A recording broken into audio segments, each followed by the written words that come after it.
राधे राधे, जय श्री कृष्ण, हरि ओम। बंशीधरं तुत्रधरं नमामि मनोहरं मोहहरं च कृष्णं मालाधरं धर्मधुरन्धरं च पार्थस्यरध्यकरं च देवं कर्तव्यदीक्षां च समत्वशिक्षां ज्ञानस्य भिक्षां शरणागतिं च ददाति गीता करुणाद्रभूता कृष्णेन गीता जगतो हिताय, कृष्णेन गीता जगतो हिताय। श्रीमद् भगवद गीता जी भगवान ने गाई जगत के हित के लिए, कोई एक व्यक्ति के लिए भगवान ने नहीं गाई है, इसलिए वहाँ जगत कहा, फिर उसमें सारा वर्ल्ड आ जाता है। तो आइए अब इस अध्याय का 14वां अध्याय का 27वां श्लोक माने अंतिम श्लोक। उपासना करे तो भगवान की पात्रता माने भगवान के पात्र हम बन जाते हैं। और ब्रह्म प्राप्ति को किस तरह उपासना तो करे भगवान यानी पात्र बने जाए ब्रह्म प्राप्ति नो। उपासना करता है भगवान की और पात्रता आती है ब्रह्म प्राप्ति की प्राप्ति का।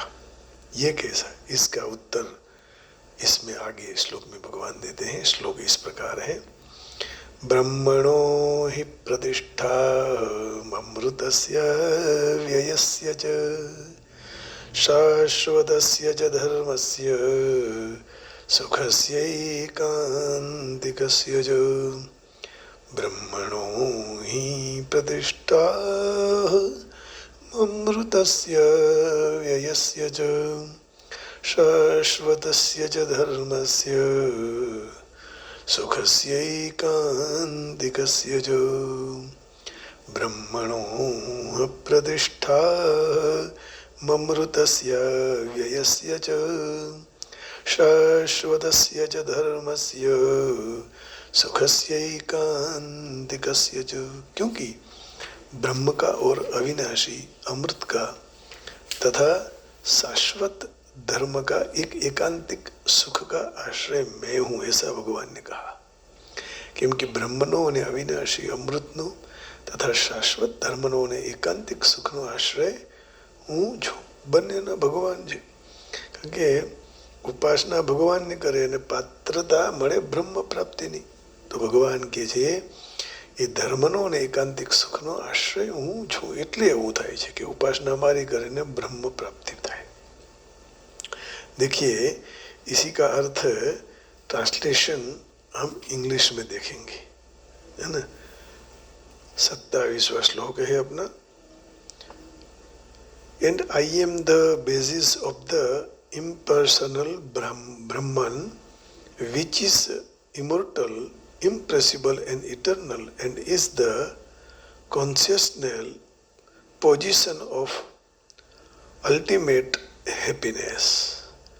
माने सुख का स्थान भगवान है, भगवान के वहाँ दुख है ही नहीं, तो इसलिए भगवान हमें दुखी नहीं करते हैं, हम अपने कर्म से दुखी होते हैं ना। भगवान के वहाँ दुख है ही नहीं, वो तो सुख का भंडार है।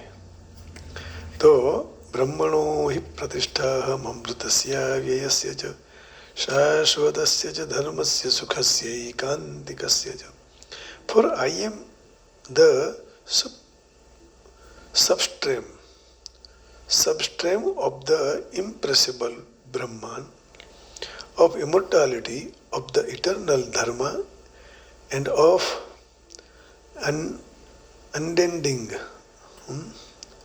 unending immutable blesses। इति श्रीमद् भगवद गीता उपनिषत्सु ब्रह्म विद्यायां योगशास्त्रे श्री कृष्णार्जुन संवादे गुणत्रय विभाग योगो नाम तृतीयोऽध्यायः। अब भगवान के हैं ब्रह्मणो ही प्रतिष्ठा, हम मैं ब्रह्म का प्रतिष्ठा आश्रय हूँ। ऐसा कहने का तात्पर्य ब्रह्म के साथ अपनी अभिन्नता बताने का है। जिस तरह प्रज्वलित अग्नि साकार है, काष्ठ आदि रहने वाला अग्नि निराकार है, क्योंकि लकड़ी में अग्नि है लेकिन दिखाई नहीं देता है। अब जब वह प्रज्वलित हो जाए तो फिर वह साकार रूप बन जाता है। अग्नि के दो रूप हैं, तत्वतः अग्नि है एक, इसी तरह भगवान साकार रूप में भी है और निराकार रूप में भी है। ये दोनों रूप साधकों की उपासना की दृष्टि है, परंतु तत्वतः भगवान ब्रह्म एक ही है। तत्व और भगवान ब्रह्म एक ही, दो नहीं है। जिस तरह भोजन में सुगंध है और स्वाद भी है, तो नासिका की दृष्टि में सुगंध है ना, और रसना की दृष्टि में वह स्वाद है, परंतु भोजन तो एक ही है। इस तरह ज्ञान की दृष्टि में ब्रह्म है और भक्त की दृष्टि में वह भगवान है। वाह क्या बात है। परंतु तत्वतः भगवान और ब्रह्म एक ही है और कोई नहीं है।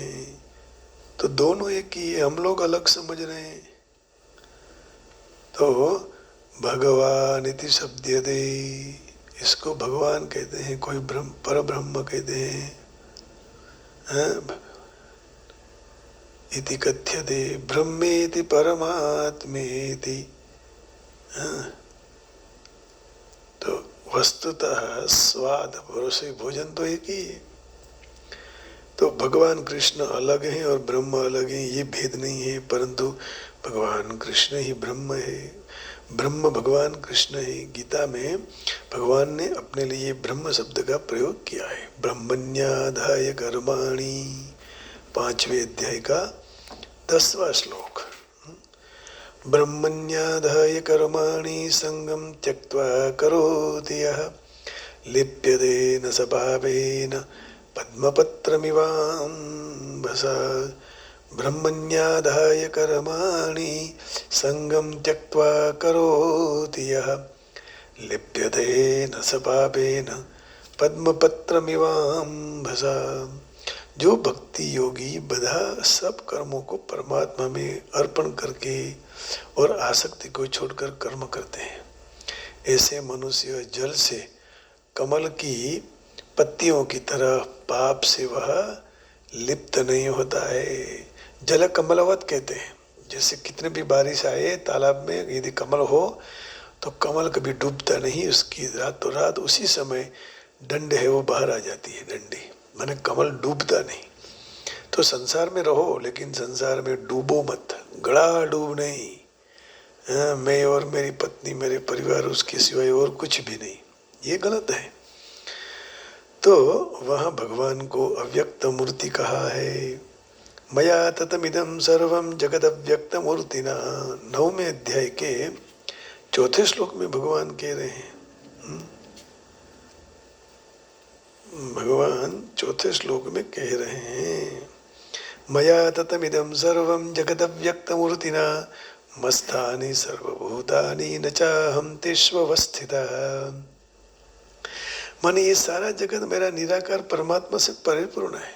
संपूर्ण प्राणियां मुझ में स्थित है, परंतु मैं उनमें स्थित नहीं हूँ और प्राणियां भी मुझ में स्थित नहीं है। अब कैसी भगवान उल्टी सीधी बातें कर।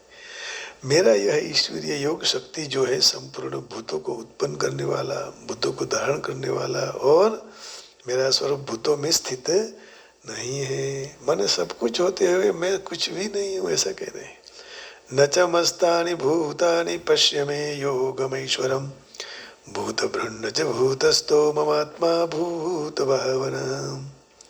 तो तात्पर्य यही हुआ कि साकार और निराकार एक ही है, दो है ही नहीं। ये तो हम देख रहे हैं, हमारी दृष्टि नहीं है, इसलिए हमें दिखाई दे रहा है।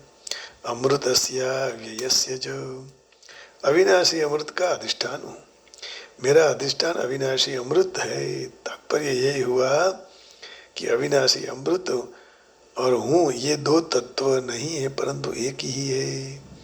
यही अविनाशी अमृत की प्राप्ति को भगवान ने अमृतम अश्नुते 13वें अध्याय के 12वें श्लोक में भगवान कह रहे हैं।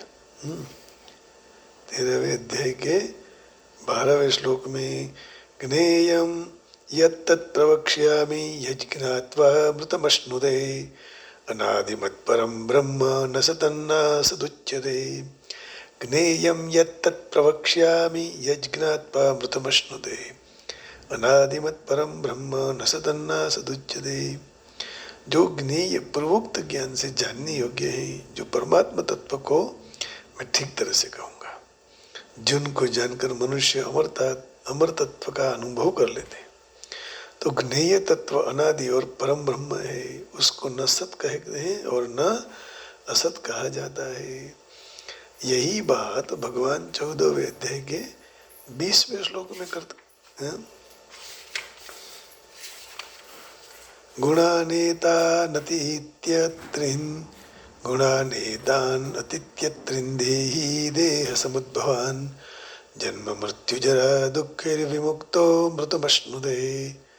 गुणानेतान अतित्यत्रिन देहि देह समुद्भवान जन्म मृत्यु जरा दुःखैर्विमुक्तो मृतमश्नुते। देहधारी विवेकी मनुष्य शरीर की उत्पत्ति के कारण इस तीनों गुणों को पार करके जन्म मृत्यु वृद्धावस्था रूपी दुखों से रहित होकर अमृत का अनुभव करता है। तो शाश्वतस्य च धर्मस्य, सनातन धर्म का आधार हूँ और मेरा आधार सनातन धर्म है। माने सनातन धर्म ही भगवान का, कृष्ण का आधार है और सनातन धर्म का आधार कृष्ण है, कृष्ण के आधार सनातन है। तात्पर्य यही हुआ कि सनातन धर्म और मैं ये दो नहीं है, परंतु एक ही है। सनातन ही मेरा स्वरूप है। तो भगवान कहते हैं हिंदू, सनातन, बौद्ध, ईसाई, मुस्लिम, 4 धर्म वर्तमान समय में संसार में मुख्य माने जाते हैं। इन चारों में से एक धर्म को मानने वाले की संख्या करोड़ों की है। इसमें बौद्ध, ईसाई, मुस्लिम धर्म पर चलने वाले क्रमशः बुद्ध, यीशु, मोहम्मद माने जाते हैं। तो तीनों धर्म अर्वाचीन है, परंतु हिंदू धर्म कोई किसी के द्वारा चलित नहीं है, अर्थात यह कोई मानवीय बुद्धि की उपज नहीं है ना। मनुष्य ने, किसी ने थोड़ी बनाया ये विभिन्न ऋषियों के द्वारा किया हुआ अन्वेषण है, जांच है, और उसी जांच होती है तो पहले से ही वह उपस्थित है। जी, जांच उसी की होती है जो पहले से उपस्थित है, जो नहीं है उसकी क्या जांच होगी। हिंदू धर्म अनादि, अनंत और शाश्वत है। जिस तरह भगवान शाश्वत सनातन है, उसी तरह हिंदू धर्म भी शाश्वत है। इसलिए भगवान ने यहाँ गीता में 27 श्लोक में कहा, ब्रह्मणो ही प्रतिष्ठा अमृतस्य व्ययस्य च शाश्वतस्य च धर्मस्य सुखस्य एकांतिकस्य च। सनातन हिंदू धर्म को अपना स्वरूप बताया। और जब जब हिंदू धर्म का ह्रास होता है तब भगवान कहते हैं कि मैं आता हूँ अवतार लेकर, है ना। तो गीता जी के अध्याय, 4थे अध्याय में 7वां और 8वां श्लोक है। यदा यदा हि धर्मस्य ग्लानिर्भवति भारत अभ्युत्थानम् अधर्मस्य तदात्मानं सृजाम्यहम् परित्राणाय साधूनां विनाशाय च दुष्कृतां धर्म संस्थापनार्थाय संभवामि युगे युगे। हेतुरहित जग जगयुपकारी तुम तुम्हार सेवक असुरारी। तो रामायण में भी भगवान ने कहा कि भगवान जो अवतार लेते हैं तो उसमें पशु पक्षी वृक्ष पर्वत मनुष्य देवता पितृ ऋषि सबका कल्याण है। हेतुरहित जग जुग उपकारी तुम तुम्हार सेवक महतारी। सुनु सुरेश रघुनाथ सुभावो निज अपराध रिसाई न काऊ जो अपराध भगत कर करई राम रोष पावक सो जरई। इसलिए कहते हैं कि भक्त का कभी द्वेष नहीं करना चाहिए, नहीं तो पावक जैसे जला देता है वैसे वह ईर्ष्या उसको जला देती है। तो भगवान ने तो फिर भक्त के लिए 2 अवतार लेते हैं। रावण को या कंस को मारने के लिए जरूरत नहीं है अवतार, वो तो खुद अपनी केवल दृष्टि मात्र से, सोचने मात्र से नष्ट कर देंगे। लेकिन भक्त को प्रसन्न करने के लिए भगवान अवतरित होते हैं। तो भगवान अवतार लेकर धर्म की स्थापना करता है। भगवान उनकी स्थापना और रक्षण करने के लिए अवतार लेते हैं। यही बताने के लिए, उत्पन्न करने के लिए नहीं है। वास्तव में धर्म उत्पन्न नहीं होता है, धर्म है ही। वास्तव में अन्य सब धर्म, मत मतांतर और यही सनातन धर्म से उत्पन्न हुए हैं। इसलिए धर्मों में मनुष्य के कल्याण के लिए साधन बताए गए। तो हिंदू धर्म की यह देनगी माने देन माननी चाहिए। इसीलिए धर्मों में बताया हुआ अनुष्ठान और निष्काम भाव समझकर करना चाहिए। इससे कल्याण होने में कोई संदेह नहीं है। प्राणी मात्र के कल्याण के लिए जितना हम गहरा विचार हिंदू धर्म में किया गया है, ऐसा और कोई धर्म में नहीं मिलता है। तो हिंदू धर्म के सब सिद्धांत पूर्णतः वैज्ञानिक और कल्याण करने वाले हैं। ब्रह्म को चाहे कृष्ण कहो, कृष्ण को चाहे ब्रह्म कहो, कृष्ण कहो चाहे ब्रह्म कहो, ब्रह्म कहो चाहे कृष्ण कहो, अमृत कहो चाहे शाश्वत कहो, कृष्ण कहो या धर्म कहो, एकांतिक सुख कृष्ण कहो, ब्रह्म कहो चाहे कृष्ण कहो, कृष्ण कहो चाहे ब्रह्म कहो, अविनाशी अमृत कृष्ण कहो, कृष्ण कहो चाहे अमृत कहो, शाश्वत धर्म कहो चाहे कृष्ण कहो, कृष्ण कहो चाहे कृष्ण कहो, एकांतिक तुम कृष्ण कहो, एकांतिक सुख कृष्ण कहो, एकांतिक कृष्ण कहो। मन सब कुछ कृष्ण ही है, इसमें कोई आधार आधेय नहीं होता है, एक ही तत्व है। इसलिए भगवान की उपासना करने से ब्रह्म की प्राप्ति होती है, यह सच बात है। ब्रह्म और अविनाशी अमृत का आश्रय मैं हूँ, यह निर्गुण निराकार की और ज्ञान योग की बात है। शाश्वत धर्म का आश्रय हूँ मैं, यह सगुण साकार की कर्मयोग की बात है। एकांतिक सुख का आश्रय मैं हूँ, आश्रय लेने से ज्ञान योग, कर्म योग और ध्यान योग तीनों योग सिद्ध हो जाते हैं। तो तीनों से एक तत्व की प्राप्ति होती है, उसको समग्र कहते हैं। जितनी भी विभूतियां हैं ये सब भगवान का ऐश्वर्य है। ब्रह्म भी भगवान की एक विभूति है, ऐश्वर्य है। इसलिए यहाँ भगवान ने कहा ब्रह्मणो हि प्रतिष्ठा ममृतस्य व्ययस्य च शाश्वतस्य च धर्मस्य सुखस्य एकांतिकस्य च। माने क्योंकि ब्रह्म और अविनाशी अमृत तथा शाश्वत धर्म का एकांतिक सुख का आश्रय भगवान कह रहे हैं मैं हूँ। यदि मेरी उपासना करने से ब्रह्म प्राप्ति होगी तो ये दोनों अलग नहीं है, एक है, अद्वैतवाद है। तो तीनों सिद्ध हो जाते हैं और एक ही तत्व की प्राप्ति हो जाती है ना, तीनों सिद्ध होने से।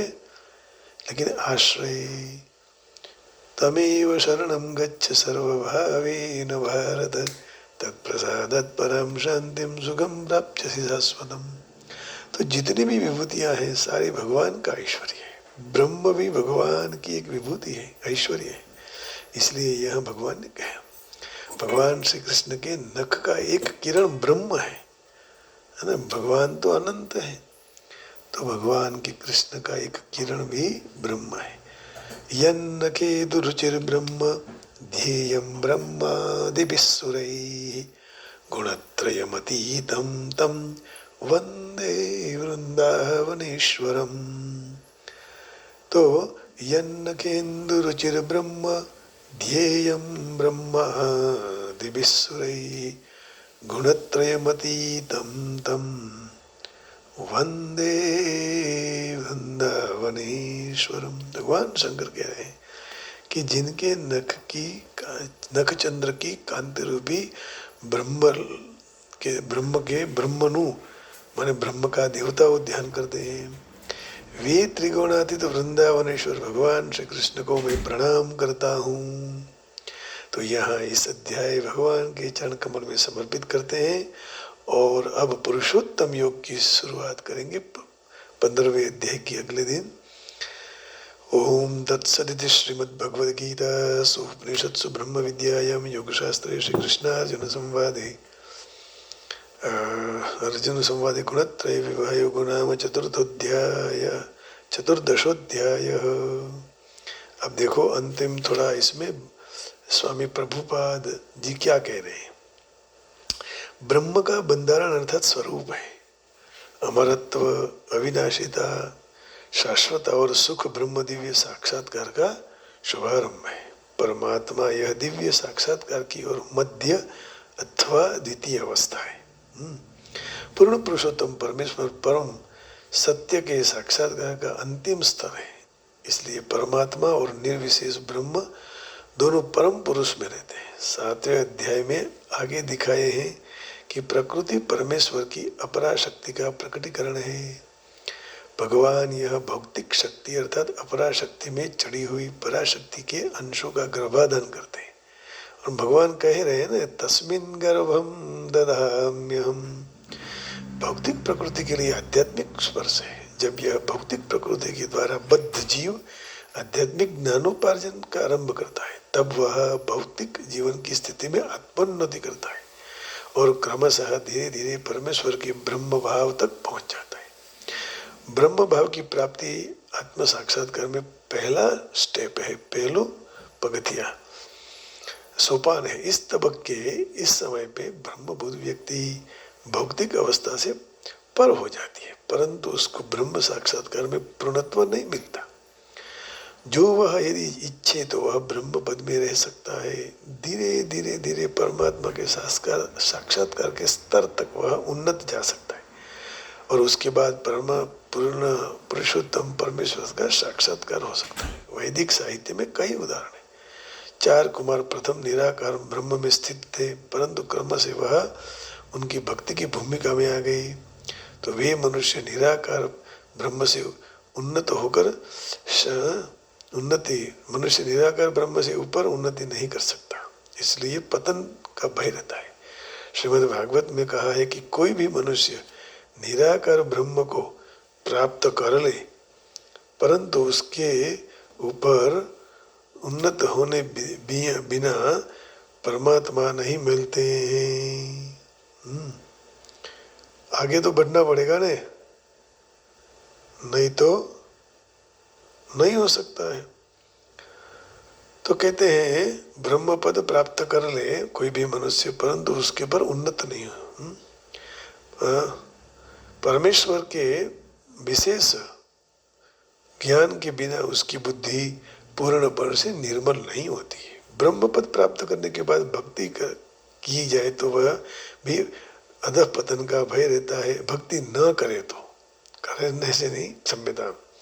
वैदिक भाषा में लिखा है रसो वैसः रसम ही एवायम लब्ध्वा नंदी भवति। જ્યારે મનુષ્ય રસનિધિ ભગવાન કૃષ્ણને જાણી લે ત્યારે વાસ્તવમાં દિવ્ય આનંદમય થઈ જાય છે। तैत्तरीयोपनिषद।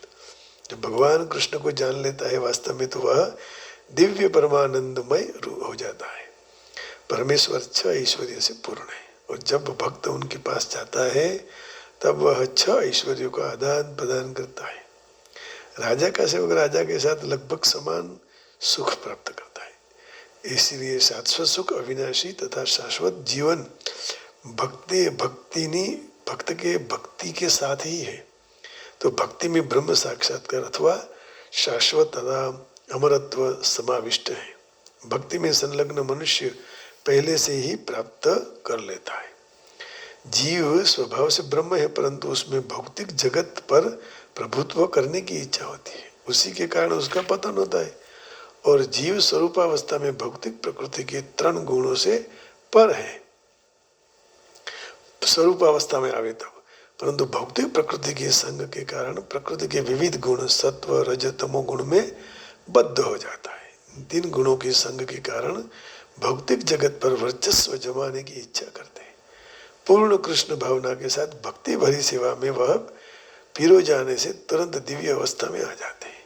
तो भौतिक प्रकृति ऊपर नियंत्रण करने की उनकी इच्छा दूर हो जाती है।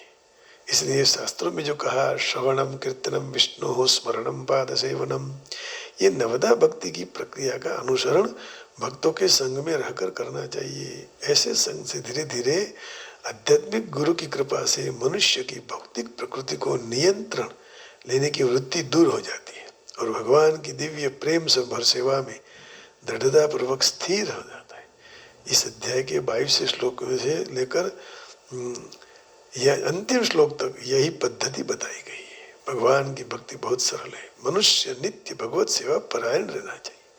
श्री विग्रह को अर्पण किए हुए अन्न को प्रसाद के रूप में ग्रहण करना चाहिए। भगवान के चरणाविंद में चढ़े हुए पुष्प की सुगंध लेनी चाहिए। भगवान के पवित्र लीला स्थलों की यात्रा करनी चाहिए। तो इसलिए तो सब बस लेकर भगवान की यात्रा करते हैं। भगवान के पवित्र लीला स्थलों की यात्रा करनी चाहिए और अनेक लीला विध विषय भगवान के गुणगान प्रेममय विनिमय का वांछन करना चाहिए और सुनना भी चाहिए। हरे कृष्ण कृष्ण कृष्ण हरे हरे, हरे राम राम राम हरे हरे। तो निरंतर कीर्तन करना चाहिए। भगवान और भगवान के भक्तों का प्रागट्य और प्रागट्य जयंती पुण्य दिनों में व्रत करना चाहिए। इस पद्धति के अनुसार मनुष्य सर्व भौतिक प्रवृत्तियों में सर्वथा अनासक्त हो जाता है। इसी तरह मनुष्य ब्रह्म ज्योति में अथवा ब्रह्म भावना विभिन्न प्रकरणों में अपने को स्थित कर देता है। तो त्रिगुणात्मक रीत से पूर्ण पुरुषोत्तम परमेश्वर की समान हो जाता है। तो यहाँ तीसरे अध्याय का जो भाव था वो भी आपके सामने रखा और अभी यहाँ विराम देते हैं। कल 15वें अध्याय से शुरू करेंगे। पुरुषोत्तम योग बहुत महत्व का अध्याय शुरू हो रहा है। जैसे भक्ति योग में भी जितना आनंद किया उतना आनंद इसी में ही हम करेंगे। श्रावण मास चल रहा है, पूर्ण पुरुषोत्तम मास तो पूरा हो गया। हरि और हर, पहले हरि का आया पुरुषोत्तम मास, अब हर का चल रहा है। तो इन दोनों का संगम 19 साल के बाद हुआ है। तो ऐसे अवसर पर खूब भक्ति करनी चाहिए, खूब भक्ति करनी चाहिए और भगवान का नित्य निरंतर कीर्तन करते रहिएगा। ब्रह्म तत्व और परमात्मा कृष्ण एक ही है। शंकराचार्य जी की अद्वैतवाद को लेकर चलते रहिएगा, जीवन आनंदमय हो जाएगा। कोई भेद नहीं रखिएगा। भेद रखने से वह ब्रह्म प्राप्त नहीं होता है। कोई भेद नहीं, सब में एक। अखिल ब्रह्मांडमा एक तू श्री हरि, जूझवे अनंत रूप भासे। नरसिंह क्या वेदांत भर दिया नरसिंह ने एक एक भजन में। तो बस गाते रहो कृष्ण गोविंद गोविंद गोपाल, भज मुरली मनोहर नंदलाल। कृष्ण गोविंद गोविंद गोपाल, कृष्ण गोविंद गोविंद गोपाल। प्रभु कृष्ण कन्हैया तुम्हें नंदलाल, मक्खन कवैया तुम्हें नंदलाल। भज गोविंद गोविंद गोपाल, प्रभु कृष्ण कन्हैया तुम्हें नंदलाल। यशोदा नंदन नंदलाल, नंदलाल नंदलाल नंदलाल नंदलाल। प्रभु कृष्ण कन्हैया नंदलाल, प्रभु कृष्ण कन्हैया में नंदलाल। गोविंद गोविंद गोपाल, प्रभु कृष्ण कन्हैया नंदलाल, प्रभु कृष्ण कन्हैया में नंदलाल। कृष्ण कन्हैया लाल की जय। अब सबके हृदय में बैठे हुए योगेश्वर भगवान को प्रणाम करके मेरी वाणी को विराम देता हूँ। जय श्री कृष्ण, राधे राधे, हरि ओम। ओम नमो नारायण, ओम नमः शिवाय। जय श्री कृष्ण, जय योगेश्वर। बाके बिहारी लाल की, बरसाने वाली की